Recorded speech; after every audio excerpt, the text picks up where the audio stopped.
he who sets sail from Naples, when the wind blows fragrance from Posillipo, may soon, crossing from side to side that beautiful lake, land underneath the cliff, where once among the children gathering shells along the shore, one laughed and played, unconscious of his fate, his to drink deep of sorrow, and, through life, to be the scorn of them that knew him not, trampling alike the giver and his gift, the gift a pearl precious, inestimable, a lay divine, a lay of love and war, to charm, ennoble, and, from age to age, sweeten the labor. When the oar was plied or on the Adrian or the Tuscan sea they would I linger, then go forth again, and hover round that region unexplored, where to Salvator, when, as some relate, by chance or choice he led a bandit's life, yet oft withdrew, alone and unobserved, to wander through those awful solitudes nature revealed herself. Unveiled she stood, in all her wildness, all her majesty, as in that elder time, ere man was made there would I linger, then go forth again,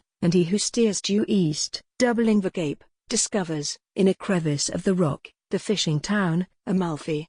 Haply theory a heaving bark, an anchor on the strand, may tell him what it is, but what it was, cannot be told so soon the time has been, when on the quays along the Syrian coast, 'twas asked and eagerly, at break of dawn, what ships are from Amalfi.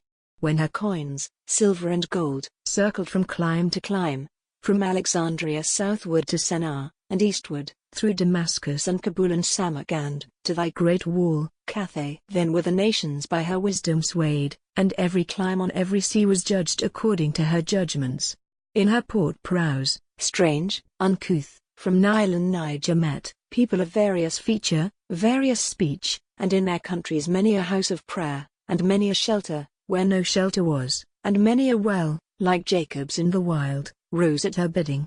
Then in Palestine, by the wayside, in sober grandeur, stood a hospital, that, night and day, received the pilgrims of the West, and, when 'twas asked, who are the noble founders, every tongue at once replied, the merchants of Amalfi. That hospital, when Godfrey scaled the walls, sent forth its holy men in complete steel, and hence, the cowl relinquished for the helm, that chosen band, valiant, invincible, so long renowned as champions of the cross, in Rhodes, in Malta. For 300 years there, unapproached but from the deep, they dwelt, assailed forever, yet from age to age acknowledging no matter. From the deep they gathered in their harvests, bringing home, in the same ship, relics of ancient Greece, that land of glory where their fathers lay, grain from the golden vales of Sicily, and Indian spices.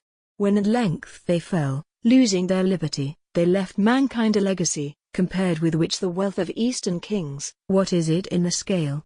The mariner's compass. They are now forgot, and with them all they did, all they endured, struggling with fortune.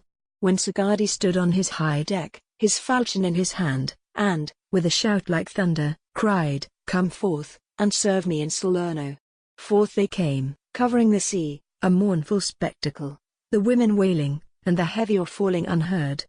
Not thus did they return, the tyrant slain, though then the grass of years grew in their streets. There now to him who sails under the shore, a few white villages, scattered above, below, some in the clouds, some on the margin of the dark blue sea, and glittering through their lemon groves, announced the region Amalfi.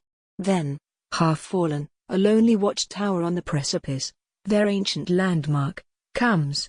Long may it last, though now he little thinks how large his debt, serve for their monument.